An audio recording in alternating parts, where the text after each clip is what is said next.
A 16-year-old boy was shot and killed in North Las Vegas, Nevada. And the church that was involved in the mass shooting in Texas holds a memorial for the victims. Studio G starts right now.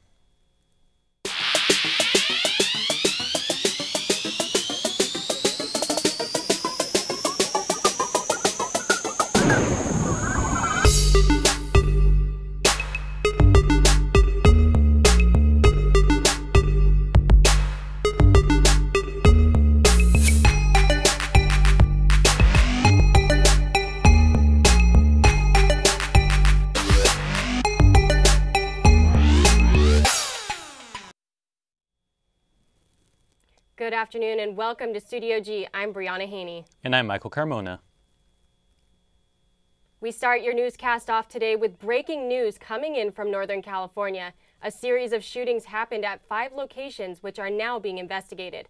5 are confirmed dead, including the shooter, and 2 children are wounded.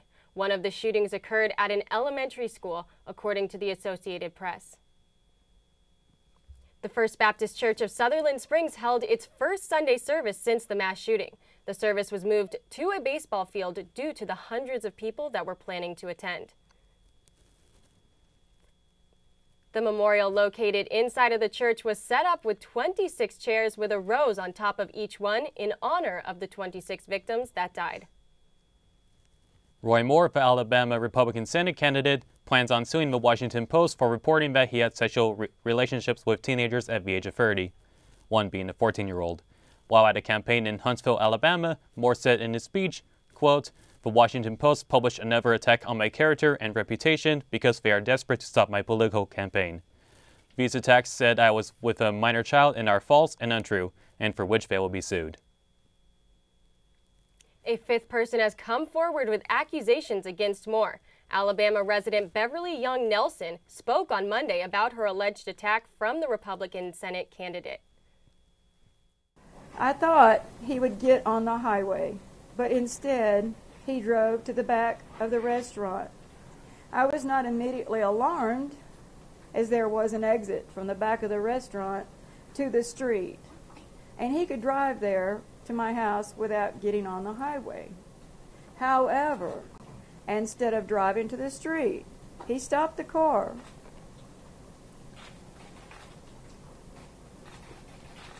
He stopped the car and he parked his car in between the dumpster and the back of the restaurant where there were no lights. The area was dark and it was deserted. I was alarmed and I immediately asked him what he was doing. Instead of answering my questions, Mr. Moore reached over and began groping me and putting his hands on my breast. I tried to open my car door to leave, but he reached over and he locked it so I could not get out. I tried fighting him off while yelling at him to stop. But instead of stopping, he began squeezing my neck, attempting to force my head onto his crotch. I continued to struggle. I was determined that I was not going to allow him to force me to have sex with him. I was terrified. He was also trying to pull my shirt off. I thought that he was going to rape me. I was twisting and I was struggling and I was begging him to stop. I had tears running down my face. Christopher Langer, a Florida resident, was arrested for having explosives in his home. CNN reporter Sarah Beth Ackerman has more.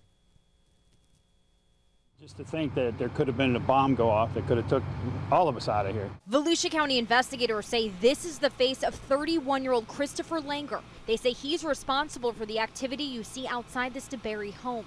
It started yesterday afternoon when deputies were first called out to Bradwick Circle for a domestic disturbance. Langer's mother called 911. He tells his mother, "Did you call the police on me?" And she said, "Yeah." And he said, "Well, they won't be too happy if they see this." And he throws a grenade outside of the window. When deputies arrived at the home, Langer's mother told them what happened. That's when the bomb squad was called in.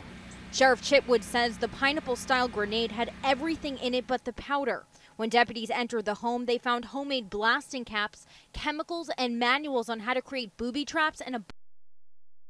That domestic violence call probably saved us from making national and international news. He has all of the components in there to make a weapon of mass destruction. After a search warrant was issued, investigators entered the home. Sheriff Chitwood described the inside of the home as, quote, a tale of two homes, saying you would never know all of the components were inside that house. Inside Langer's room, they found about 200 containers filled with unknown powders, acids, urine, and other chemicals. Sheriff Chitwood said the conditions were, quote, deplorable. Living here, we've never had an issue like this, but it proves now that you can. Other devices were also discovered inside and outside of the house. One device was inside a lunchbox, the other outside in a hole in the yard. Christopher Langer was charged with making and possessing a destructive device and could face additional charges. Theodore Leverich, a former CCSD elementary school teacher's assistant, abused 2 children earlier this year, according to police. The 61-year-old, who worked in special programs at Doris French Elementary School, was accused of dragging a student across the floor and pushing another. He was charged with 2 counts of felony child abuse. A 16-year-old boy and 26-year-old man were found with apparent gunshot wounds in front of a house in North Las Vegas.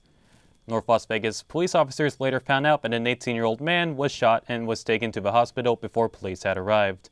The 3 victims were taken to UMC. The boy was later pronounced dead, while the 2 men had non-life-threatening injuries. Police say an argument occurred outside of a house and later led to the shooting. The suspect is still unknown. Anyone with information is encouraged to contact the UNLV-TV. Coming up on Studio G, we have 2 special interviews. We will be back after the break. I really enjoy doing my show. I love all types of rock, and that's why I'm doing Rock Through the Decades. We play the 50s all the way to today's rock music or rock bands. I want them to get the appreciation of how much rock has changed over the years and how it's still really great. You can never kill rock. I mean, rock is like the way to be, the way to go. The name of my show is Rock Through the Decades, and I am Rockin' Gemini. You can listen to this on the Rebel HD2 network. It's the Rebel and Revolt show. Pretty good show about, just someone who will actually talk about UNLV the way an outsider might feel. We talk about current events, we talk about politics, try to take an offensive swing with it. Sometimes it's hit or miss, but and we talk about, the little things in life that everybody laughs about. And we are the Rebels and we are revolting. My name is Jameson Wilk and I run the Rebel and Revolt show, and you can tune in at therebelhd2.com. Welcome back to Studio G. Thank you for sticking with us. The 58 Cross Memorial set up at the Las Vegas sign after the tragic 1 October shooting was moved to the Clark County Museum on Sunday. I went down to the memorial for its last day on the Strip to talk to visitors and attend a ceremony honoring the creator of the crosses. The 58 crosses installed at the Las Vegas sign after the 1 October shooting were moved to the Clark County Museum on Sunday. Right here, we got to remember, it's not about who passed, it's what our next journey is. And I believe that we're all in this together. And what really is important for me is for my soul to get better. The crosses were designed by Greg Zanis, a carpenter from Aurora, Illinois, and it was installed on October 5th, just 4 days after the tragic 1 October shooting. Each cross represents one person who lost their life that night. Since then, thousands of people have added commemorative gifts and decorations to the crosses to remember those who were lost. I think the survivors are amazing. They have been so strong and they have grouped together like unbelievable, and they've been amazing. All of the crosses and artifacts added to the memorial over the last month and a half were moved to the Clark County Museum following a ceremony at the park Sunday morning. In the face of unspeakable tragedy, we saw strength, resiliency, and compassion. The event was attended by Clark County Commissioners Jim Gibson, Steve Sisolak, Chris Giancigliani, Marilyn Kirkpatrick, and Lawrence Weekly, who presented Zanis with a key to the Las Vegas Strip and officially declared November 12th Greg Zanis Day. The Clark County Museum exhibit will be open to the public November 13th through December 17th. Reporting for Studio G, I'm Brianna Haney. After the exhibit ends, the crosses will become part of a permanent collection at the Clark County Museum and will be preserved for the future. Now let's take a look at today's forecast with Michael Carmona. How's it looking, Michael? To my side, the temperature right now is 66 degrees, mostly sunny, fair weather. The highs is expected to be 73, and the lows is expected to be 50. And for our brief look into the rest of the valley, you can see that most of it is also at 66 degrees, with the notable exceptions being Centennial and Boulder at 64 and Nellis at 59. And for our brief look into the national forecast, I can see it's a mostly calm day with rain expected in Indianapolis and Kansas City and along with Orlando. Unfortunately, the people of Iran and Iraq cannot say the same thing, where earlier the border between the two countries was hit by a 7.3 magnitude earthquake. And our picture, courtesy of CNN, is of Sarpol-e-Zahab, where hundreds were killed. And this is just one of the many cities and villages along the border that was affected. And countless people here are without food and water. Our prayers go out to the people affected.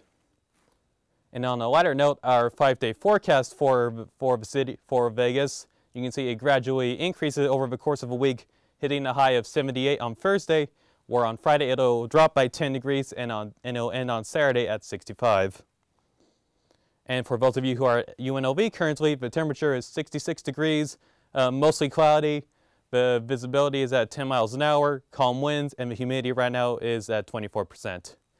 And for those of you who need to stick around tonight, the low is expected to be 52 degrees. Again, still calm wind, clear, and the dew point is at 28 degrees. That is all I have for your weather forecast today. Coming up, Studio G reporter Caitlin Knapp is sitting down with the Dean of the William F. Harrah College of Hotel Administration to discuss with him about the hospitality hall. Caitlin? Thank you so much, Michael. Today I am here with Dean Shoemaker, Dean of the William F. Harrah College of Hotel Administration. Thank you so much for having me today. I've been coming in. How are you doing today? I'm great, and thank you so much for having me here, but I do want to make a quick correction. Yeah. We actually changed the name of our college to the William F. Harrah College of Hospitality. We're starting our 51st year, and we felt that as the hospitality industry has changed, we should have a name that reflects the industry. So it's much more than just hotels, it's food and beverage, it's gaming, it's entertainment, and the like. So we're now known as the Harrah College of Hospitality. Okay, my apologies for that. You just want to cover all the realms there. I do, have to get it all in. So everybody's been walking around and see this amazing building that it seems like it's just gone up like that. Can you tell me a little bit about this building? Yeah, we're so honored to be in Hospitality Hall. That's going to be the name of the building. We had our groundbreaking in March of 2016.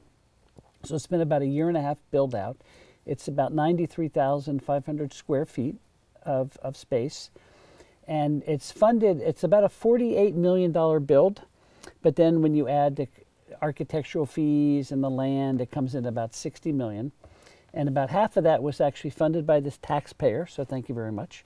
And then the other half was funded by private donations. Companies like Las Vegas Sands, Caesars Entertainment, Boyd Gaming, Stations Casinos, the Marriott Foundation, Don Snyder, Bob Bogner, all contributed to this amazing space. In fact, we even have a gentleman, one of our alums from Korea, who donated $500,000 for a classroom Sherman saw. So we just couldn't be more pleased with the support we've received. Wow, what are some of the unique features that students can expect when they walk in or even outside of the building? Well, I think what's exciting, when you walk past the building on the outside, you'll see we've put in putting greens because we have a professional golf management program. And what's exciting about, we just announced last night, and you can check the paper on Thursday, but we're going to name our golf center after the UNLV golf coach, Dwayne Knight. So it'll be the Dwayne Knight Center for Golf Education. When students come in, we have a coffee shop that'll be student run and operated. So that'll be a big selling point. But I think the most exciting thing about the building it's almost like a hospitality space. So it's the kind of place that's filled with lots of points of collision where you can really interact with lots of people. It's a place we hope students want to come and hang out, buy their coffee, and drink their coffee and study. So it's really a cool space. And we have classrooms and offices on every floor. So we in the hotel school, in the hospitality school I should say, we don't have faculty or staff, we have educators, because we believe that everybody is responsible for a student's success. So our educator offices are right next to classrooms, and they're on all 4 floors. So very non-traditional building. Wow, you guys are just covering all the bases for that. And just one more question before we go. When can we get inside this building? We're seeing this and we're just like, okay, can we go inside? Well, you have to pay to get in because we have paid for parking. No. Come on, man. No, the building will be open for spring semester, starting in January. And then we have our official grand opening will be January 25th. And that's when we'll kind of officially open the building. So we're starting to move in. Educators have to have their offices packed up in Beam Hall by around the end of December. The movers will come in and move all the boxes to the new offices, and we'll start unpacking in January and be ready for the start of the first semester. Well, we are definitely excited about that. Thank you so much for telling us about this building. We greatly appreciate it. Unfortunately, that is all the time we have for you today. Again, thank you so much, Dean Shoemaker, for coming in, stopping by. Well, it's great to be here, and I'm always happy to talk about Hospitality Hall, Hospitality College, and this is the place to buy coffee next semester. And play some golf apparently. And play some golf, yes, exactly. After these short messages, I'll be talking with 2 individuals that will be hosting a Thanksgiving drive to provide food for families. We'll be right back. As far as Studio G, at first it looks overwhelming, and at first it looks like it's a lot of work, but I'll tell you what, it's the most beneficial class I've had at UNLV to date, without a doubt. You get to not only develop stories and work on your interviewing skills, your editing skills, and your shooting skills from a camera perspective, you get to work on all the equipment that's in the studio.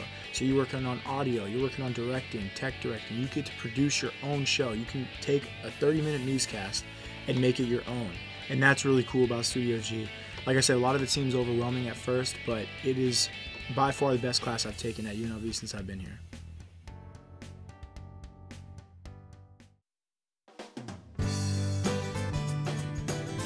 Your community's farmers market.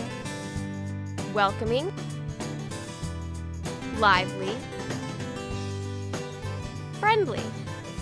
A place where neighbors and friends come together to celebrate their community.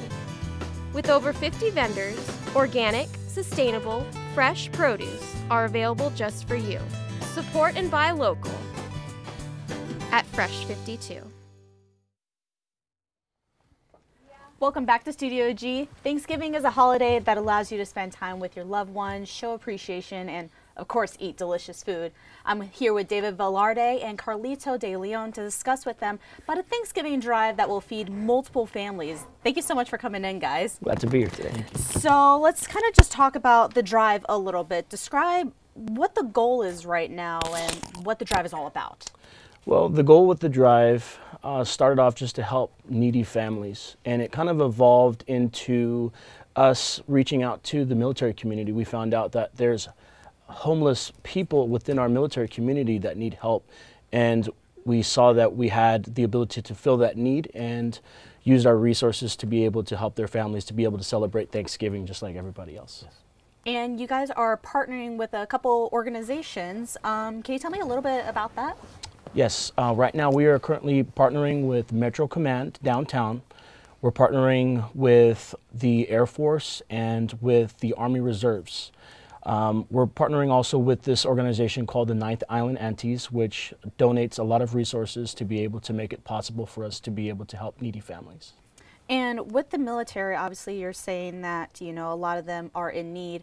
How did you come up with that? How did you find the information that, you know, this specific group is so, you know, needy for food and, you know, just kind of almost like a family atmosphere for Thanksgiving, because that's what it's all about. Right. Well, it started off with us helping a community called the McKnight Center, and we were helping elderly families that lived below the poverty level. And with those resources, we were helping those families. We were contacted by one of our members of our church, and he is in active military right now in reserves.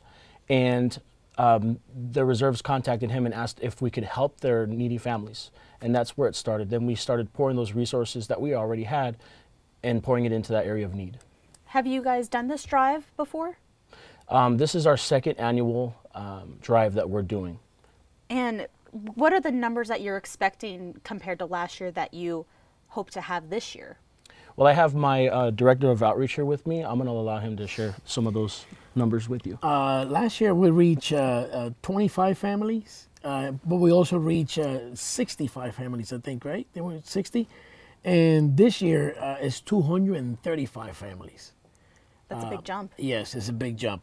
Since we partnered with Metro and the other communities that are helping out, we were able to target that great number. Wow. And then with everybody coming together, what's the reaction that you've been getting, not from the families, but the community itself? What are you seeing from everybody?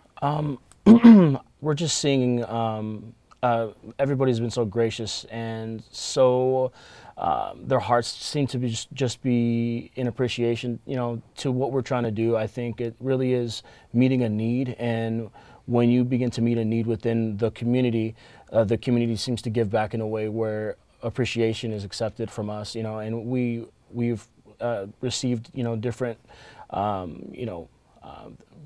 different ways of Thanksgiving, you know, just thanking us for what we have done, and of course allowing us more opportunity to be able to continue doing what we're doing.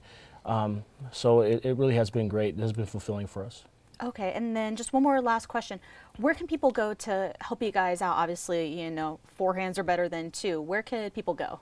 Well, we actually have capabilities of them contacting our local church here in Las Vegas by either calling us, emailing us, or of course they could attend one of our services and then make donations at that time. We're receiving donations even as we speak to fulfill the need. Okay, well, thank you so much, guys, and thank you for everything you do. This is absolutely amazing. And that's all the time that we do have for today. Again, I would like to thank David Velarde and Carlito De Leon for joining us, and don't go anywhere. Studio G will be right back after these messages. You don't get to do an internship, you have to do an internship. It's one of the requirements for a journalism major. You have to do an internship before you can graduate. Definitely having an internship as a requirement really helps push yourself out there and to just remind you that, you know, your graduation is coming up soon. You're going to have to need some work experience in your career. So it's really good to put yourself out there early on, and they tend to help students a lot more. So when you do a student internship, it really helps out a lot.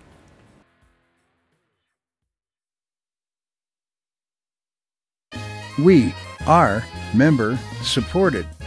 KUNV 91.5, The Source. Here's why you should become a member. Become a part of the public radio family while keeping jazz alive in Southern Nevada. Every member receives a discount card to businesses and restaurants around the valley, along with a premium of KUNV branded items, exclusive access to KUNV ticket giveaways for concerts and events, and private members-only events with prominent musicians such as Paul Taylor, Vincent Ingala, and many more. We are 91.5 The Source, and that source is you. So become a member today. Welcome back to Studio G. Here's some of your latest entertainment news. There's a new Barbie coming to stores. Mattel is the company that creates Barbie, and they made a new and improved Barbie that wears a hijab. The Barbie is modeled after Olympic fencer Ibtihaj Muhammad. The new doll will go on sale in 2018. And Jimmy Fallon returns back to The Tonight Show Monday night after the death of his mother last week. On the show, Fallon shared a heartfelt story about him and Gloria Fallon. The Tonight Show host said, quote, "She was the best audience. She was the one I was always trying to make laugh. She was such a fan of the show and everything I did." Carrie Underwood took a fall outside of her home, which caused her to have a broken wrist, cuts, and scrapes. But she has been treated and released from a hospital. The country singer missed the Country Rising benefit show that was held on Sunday in Nashville. The show was for the victims of a Las Vegas shooting and the hurricanes in Florida, Puerto Rico, Texas, and the Caribbean. Celine Dion is extending her residency at the Coliseum inside the Caesars Palace. Dion announced 28 new dates in 2018.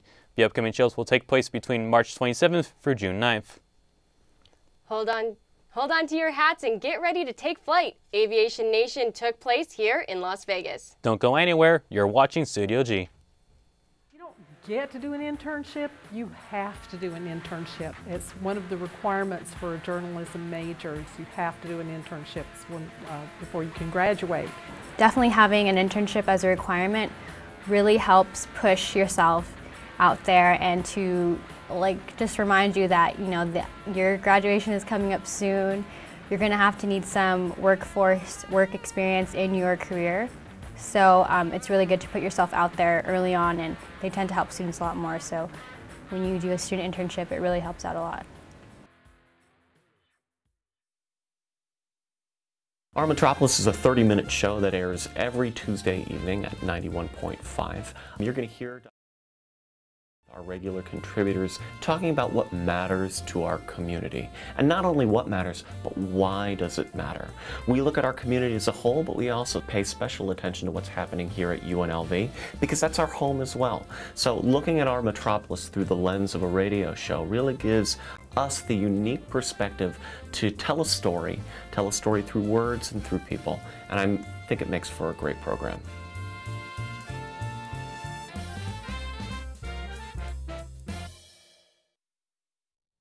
Welcome back to Studio G.